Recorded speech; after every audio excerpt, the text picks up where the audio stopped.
The moment I stepped inside the courtroom, I knew this wasn't just a legal battle, it was a reckoning. My parents were already there, seated confidently at the plaintiff's table. Their posture relaxed, their expressions sharp and composed. They looked exactly the way they always had when cameras were around, polished, elegant, untouchable. The kind of smiles that don't reach the eyes, the kind that once made a 5-year-old girl shrink into silence. They didn't look surprised to see me. Why would they? In their minds, the outcome had already been decided. To the world, they were still the dazzling figures everyone recognized from television screens and red carpets, beloved, admired, respected. And I was just the daughter they had left behind more than 2 decades ago, the quiet footnote they never expected to resurface with anything that mattered. The courtroom itself felt cold and imposing, marble walls towering above us like witnesses that had seen far too much human ambition. Every step I took echoed louder than it should have, my heels striking the floor in a rhythm that betrayed how hard my heart was pounding. I could feel the weight of the room settle on my shoulders, the reporters lining the back benches, the low murmurs, the sideways glances already forming judgments. This was the moment my parents had been waiting for. They had money, influence, friends in the right places. They had filed first, moved fast, and turned the narrative against me before I'd even had a chance to speak. To them, this wasn't about truth. It was about reclaiming what they believed was theirs by birthright, and they wore that certainty like armor. I took my seat across from them, my hands folded tightly in my lap, my face calm despite the storm rising inside my chest. Years ago, that composure would have been mistaken for fear. Today, it was something else entirely. Then the judge entered. The room rose as one, chairs scraping softly against the floor. He took his place at the bench with measured authority, silver hair neatly combed, eyes sharp and observant. When he began scanning the courtroom, his gaze moved methodically until it landed on me, and stopped. I felt it instantly. The pause, the shift. His eyes narrowed slightly, not in suspicion, but recognition, as if something long buried had just surfaced. He leaned forward a fraction, studying my face with an intensity that made my pulse race. For a moment, no one spoke. Even the air seemed to hold its breath. Then he removed his glasses slowly. "Wait," he said, his voice low, uncertain. "You're her?" The silence that followed was deafening. I didn't need to turn around to know what had happened. I could feel it. The crack in my parents' confidence, the subtle tightening of their shoulders, the sudden realization that this courtroom wasn't as firmly under their control as they had assumed. Whatever past they thought they had buried, whatever truths they believed time had erased, were no longer content to stay hidden. And standing there, under the weight of that gaze, I understood something with startling clarity. This case was never just about money. It was about a truth that had waited patiently for years, and was finally ready to speak. As I stood there in the courtroom, the judge's words still hanging in the air, my mind drifted backward far beyond the polished wood, the cameras, and the quiet tension pressing against my ribs. Back to a day when I was too small to understand betrayal, but old enough to feel it carve something permanent inside me. I was 5 years old the day my parents vanished from my life. The Santa Barbara sun was merciless that afternoon, beating down on the long driveway until the gravel shimmered with heat. I remember squinting up at my mother as she crouched in front of me, her white summer dress fluttering softly in the warm breeze. She smelled like lilacs, the same perfume she wore to every charity gala and red carpet event. Back then, that scent meant comfort. Now, it only reminds me of a promise that was never meant to be kept. "Be good for Grandpa," she said, smoothing my hair with careful fingers, her smile trembling at the edges. My father stood by the silver convertible, drumming his fingers impatiently against the hood. "Vic, come on," he said. "We're going to miss the flight."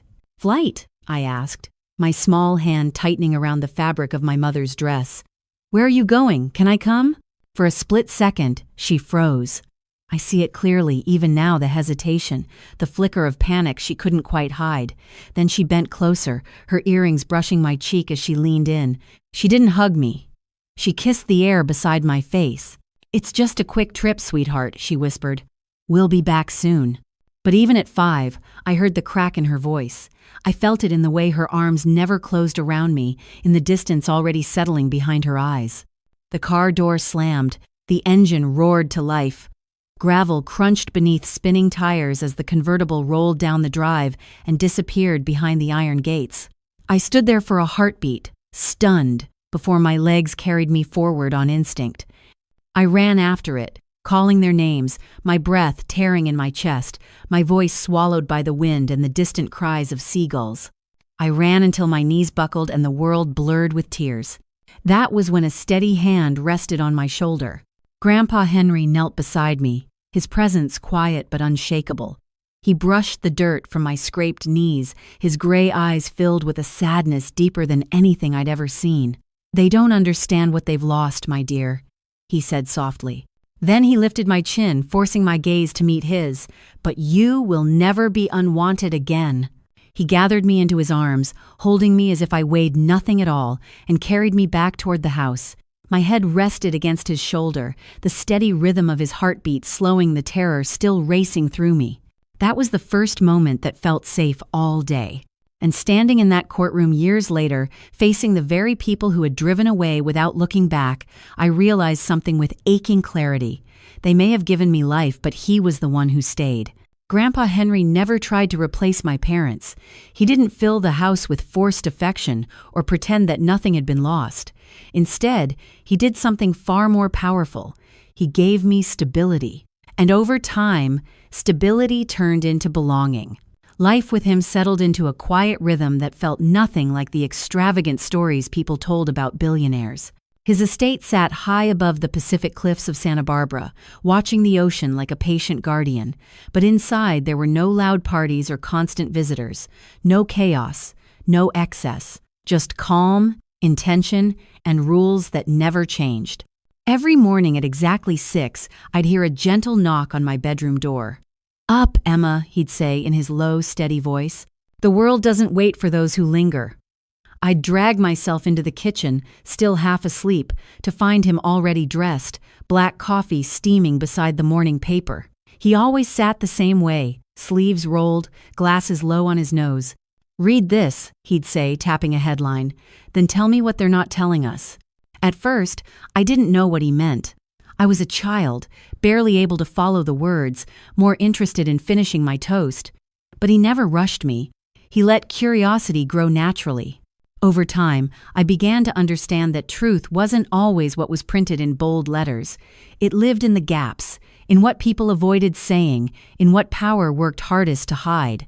He was the founder of Whitmore Industries, a global shipping empire that moved goods across oceans and borders, but he rarely spoke about money. "Money is like salt water," he used to say. "The more you drink, the thirstier you become, so be careful what you crave." To him, wealth was never the goal.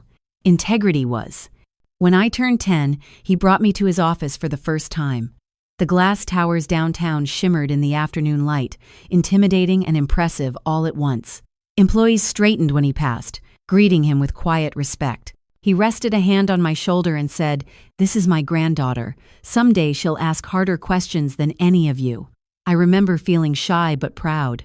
On weekends, he took me to the community center he'd built himself. While other wealthy men sent donations and posed for photos, Grandpa stayed for hours. He knelt beside children learning to read, listened patiently to teenagers struggling with money for the first time.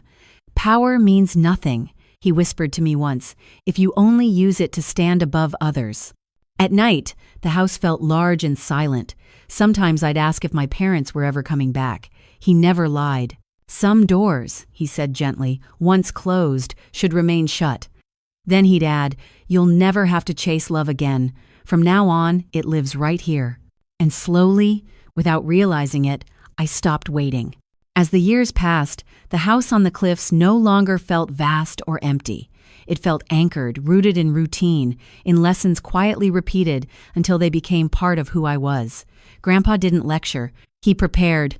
And I didn't realize how deliberately he was doing it until much later. When I turned 16, I saw my parents again for the first time since they left me at his doorstep. Not in person. On a television screen. They were standing on a red carpet in Los Angeles, bathed in camera flashes, smiling as if life had never touched them. The host laughed along with them, introducing their newest project, a reality show about redemption, reinvention, second chances. My fingers tightened around the remote until my knuckles turned white. It felt surreal watching the same people who had vanished from my life speak earnestly about growth and forgiveness to an audience that adored them. Grandpa entered the room without a sound.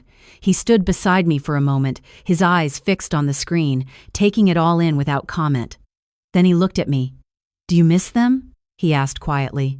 The truth rose fast and sharp in my chest, but what came out was steady. "Not anymore." He nodded once, slow and thoughtful. "Good," he said. "Missing those who left is like staring at closed doors. You'll miss the ones still open." That night, after dinner, he called me into his study. The room smelled faintly of leather and old paper, the walls lined with books that had shaped entire lifetimes. From a drawer in his desk, he pulled out a small journal bound in worn brown leather. Its edges were frayed, the spine cracked from years of use. "This is for you," he said, placing it gently in my hands. I looked down at it, confused. "What is it?" "For your truth," he replied. "One day, the world will try to change it. Don't let them." I didn't fully understand what he meant. At 16, the world still felt far away, abstract. Courtrooms were something that happened to other people. Greed felt theoretical. Betrayal, something I'd already survived. I thanked him, slid the journal into my bag, and promised I'd keep it safe. I didn't know then that he was arming me. In the years that followed, Grandpa slowed, but his mind never did. He wrote every night, methodically, recording thoughts, observations, reflections on people he trusted and those he didn't. Sometimes I'd catch him staring out at the ocean long after sunset, pen paused in his hand, as if listening for something only he could hear. The morning he died, I found him in that same study. His head rested gently against the back of his chair, glasses still perched above an open page. There was no drama, no struggle, just stillness. The last line he'd written stopped me cold. Asterisk. "Truth, in the wrong hands, turns to poison." Asterisk. I didn't cry at first. I couldn't. I just stood there, staring at the man who had filled every empty space my parents left behind. Then the grief came sharp, relentless, unforgiving. Only later did I understand. He hadn't been writing for himself anymore. He had been writing for the day I would need his voice. When he could no longer speak for me himself. The days leading up to Grandpa's funeral passed in a blur, as if time itself had lost its edges. The ocean below the cliffs was unnervingly calm, its surface smooth and endless, mirroring the quiet that had settled inside the house. Every room carried traces of him, his books left open, his glasses folded neatly by the bed, the faint scent of coffee that no longer brewed itself at dawn. The funeral drew people I had only ever heard about. Business leaders, judges, politicians, even former presidents filled the rows of polished wooden pews. They spoke of Henry Whitmore as a visionary, a titan, a man who had shaped industries and nations. I listened politely, hands folded, but their words felt distant. They were honoring a legend. I was mourning the man who made me cocoa on rainy nights and told me the truth mattered more than comfort. Then I saw them. My parents stood near the front, dressed in immaculate black, faces hidden behind designer sunglasses. My mother dabbed her eyes with a lace handkerchief, her movements precise, almost rehearsed. My father stared straight ahead, his jaw tight, his expression unreadable. They looked like they belonged there. Like grief was another role they knew how to play when the audience demanded it. I hadn't seen them in 22 years. When the service ended, the crowd began to drift toward the exit. Voices hushed, footsteps echoing softly. That was when they approached me. My mother tilted her head slightly, a familiar gesture I remembered from long ago. "Emma," she said, her voice gentle, almost tender. "You've grown so much." I met her gaze steadily. "You remembered my name." For a fraction of a second, her smile faltered. Then it returned, smoother than before. "Of course. We're family," she said lightly. "We should reconnect." The word family landed wrong, heavy and bitter. "You left me," I said quietly. "You handed me to him like something you didn't want to carry anymore." My father's expression hardened, his jaw clenching. You always did have a flair for drama, he muttered. Before I could respond, a voice cut through the tension. Grandpa's attorney stepped forward, clearing his throat. If everyone would please gather in the estate office, he said, we will begin the reading of the will. The room fell silent as we filed inside. I felt my pulse in my ears as the attorney unfolded the document, his voice steady and formal. When he announced that every property, corporate asset, and financial holding had been left entirely to me, the air seemed to vanish from the room. My mother gasped. My father slammed his hand on the table. That's impossible, he snapped. He wasn't in his right mind. The attorney didn't flinch. He continued, reading Grandpa's final message. Asterisk. Those who abandon truth for comfort have already surrendered their inheritance. Asterisk. I stood frozen, gripping the edge of the table, as my parents' carefully polished composure cracked in front of everyone. When the room finally emptied, my mother leaned close, her voice low and venomous. You'll regret this, Emma. You don't deserve any of it. Outside, the wind tore through the gates, scattering white petals across the gravel. And in that moment, grief and greed collided. And I understood the war had only just begun. The war began quietly, the way most cruel things do. A week after the funeral, I found a thick white envelope resting on the stone table just inside the front gate. No return address, no seal. Just my name written across the front in bold, unmistakable handwriting. Asterisk, asterisk, Emma Whitmore, asterisk, asterisk. For a brief, foolish moment, I thought it might be a condolence letter, another hollow expression of sympathy from someone who barely knew him. I was wrong. The paper trembled in my hands as I unfolded it. The heading leapt out at me like a blade. Asterisk, asterisk, notice of civil action, asterisk, asterisk. Below it, in cold, unforgiving print, were the words that made my stomach drop. Asterisk, asterisk, Charles and Victoria Whitmore versus Emma Whitmore. Asterisk, asterisk, asterisk, asterisk. Claim of undue influence. Asterisk, asterisk. For several seconds, I couldn't move. My breath caught somewhere between my chest and my throat as the meaning settled in. My own parents were suing me, accusing me of manipulating the man who had raised me, of deceiving him into giving me everything he owned. The pages slipped from my fingers and scattered across the marble floor. By nightfall, the story had exploded. Every major outlet ran the same headline, dressed up with slightly different wording but identical intent. Asterisk. Billionaire's granddaughter sued by estranged parents over $1.6 billion estate. Asterisk, paparazzi swarmed the gates, cameras flashing through the darkness like lightning strikes. Strangers shouted questions as if my life were a spectacle they were entitled to consume. The next morning, my attorney called. They're moving fast, he said, his voice calm in that way only experience could teach. Filed in Los Angeles County. Your father still has friends there. Of course he did. By noon, the accusations were everywhere. They claimed I'd isolated Grandpa in his final years, controlled who could see him, interfered with his medical care, pressured him to change his will. Every lie was polished just enough to sound plausible to people who wanted a villain. I met my attorney that afternoon in his downtown office. He slid a thick stack of documents across the desk. They're betting on perception, he said. They want to paint you as calculating, cold, greedy. A laugh escaped me before I could stop it sharp, humorless. He was protecting me from them, I said. Not the other way around. That night, after the reporters finally drifted away, I sat alone in Grandpa's study. The house felt cavernous without him, the silence heavier than any noise. His photograph sat on the desk, the familiar leather journal resting beside it. I opened the journal, my fingers tracing the grooves of his handwriting. Asterisk. When truth is tested, stand still. Let them strike. They'll only hurt themselves. Asterisk. I closed the book slowly, drawing in a steady breath. The fear was still there, tight and restless, but beneath it, something stronger began to take shape. Resolve. They wanted to destroy me publicly. They wanted to rewrite history. But they had underestimated one thing. Grandpa hadn't just left me an inheritance. He had left me the truth. And this time, I wasn't running.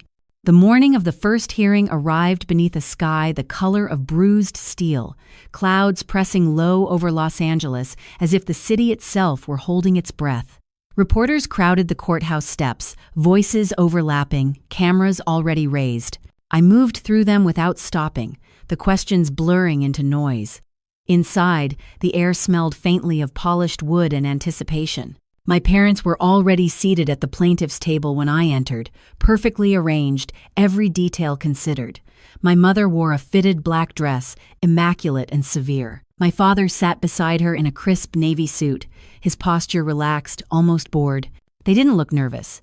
They looked rehearsed actors confident they knew their lines. I took my seat across from them. My attorney leaned in, his voice low and steady. "Stay composed," he said. "Let the facts do the talking." I nodded, folding my hands together, feeling the calm I'd learned to summon when everything else threatened to unravel. Then the judge entered. Judge Marcus Nolan took the bench with quiet authority, silver hair neatly combed, eyes sharp and unhurried. He scanned the room as the clerk finished formalities, his gaze moving from table to table until it reached me, and stopped. The pause was subtle, but unmistakable. His eyes narrowed slightly, as if searching through memory rather than paperwork. He removed his glasses slowly, studying my face with an intensity that sent a ripple of unease through the room. "Miss Whitmore," he said at last, his tone unexpectedly gentle. "Please step forward." I rose, my legs steady despite the thunder in my chest, and approached the bench. The courtroom fell silent. He looked at me for several long seconds before speaking again, almost to himself. "You're Henry Whitmore's granddaughter?" "Yes, Your Honor." A small nod, then something shifted in his expression recognition, giving way to respect. "I clerked for your grandfather," he said quietly. "Years ago." He paused, then added words that felt like they echoed straight from the past. "He once told me, if my granddaughter ever appears in your court, listen closely, she'll be telling the truth." A murmur swept through the gallery.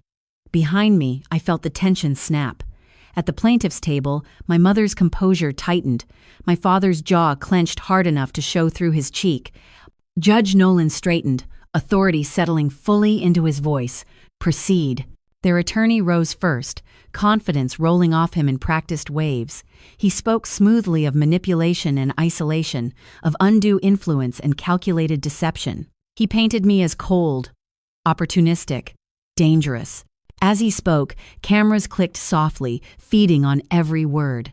My attorney responded calmly, dismantling accusations piece by piece, laying timelines and records where insinuations had been. Still, the air remained charged, the battle far from over. Then their lawyer turned toward me, a faint smile tugging at his lips. "She seems remarkably composed," he said, "for someone accused of stealing $1 billion estate." I met his gaze without flinching. "Composure isn't guilt," I said evenly. "It's faith in the truth." A low hum of approval rippled through the room. Even Judge Nolan's lips twitched, not quite a smile, but close. As testimony began and evidence was introduced, I felt it clearly for the first time, the balance of power shifting. The stage they had built for my destruction was no longer theirs alone. And standing there, under the weight of the law and the memory of the man who raised me, I knew something had changed. This was no longer their performance. It was the truth's turn to speak. By the second day of testimony, the courtroom no longer felt like a place of law. It felt like a stage stripped bare, every illusion dragged into the light. My parents' legal team came at us relentlessly, emails clipped mid-sentence, staff reports twisted just enough to sound damning, fragments of conversations held up as proof of something sinister. Each accusation landed like a small blow, not because it was true, but because it was loud. Then my mother took the stand. She moved with practiced grace, shoulders slightly hunched, eyes already glassy before a single question was asked. When she spoke, her voice trembled at precisely the right moments. She told the court how they had only wanted to reconnect with their daughter, how they had been shut out, how they feared for Henry's well-being. She dabbed at her eyes with a tissue, pausing just long enough for the cameras to catch every tear. "We were trying to protect his legacy," she said softly, "but Emma pushed us away." I sat perfectly still, my hands folded, Grandpa's warning echoing in my mind. Asterisk, truth in the wrong hands turns to poison. Asterisk, I understood it now. Poison only works if you let it inside you. When it was our turn, my attorney rose without theatrics. "Your Honor," he said evenly, "the defense submits additional evidence." A thick folder landed on the bench: medical evaluations, visitor logs, sworn statements from doctors and longtime staff. And then he paused. "There is also personal correspondence from the late Judge Whitmore that directly addresses his intent." My mother's back went rigid. The first letter appeared on the screen, my grandfather's handwriting, unmistakable, steady, deliberate, unmistakably his. Asterisk, "You were never my duty. You were my choice." Asterisk. The words filled the room, heavy and undeniable. Letter after letter followed, spanning years, each one affirming his clarity of mind, his affection, his conscious decision.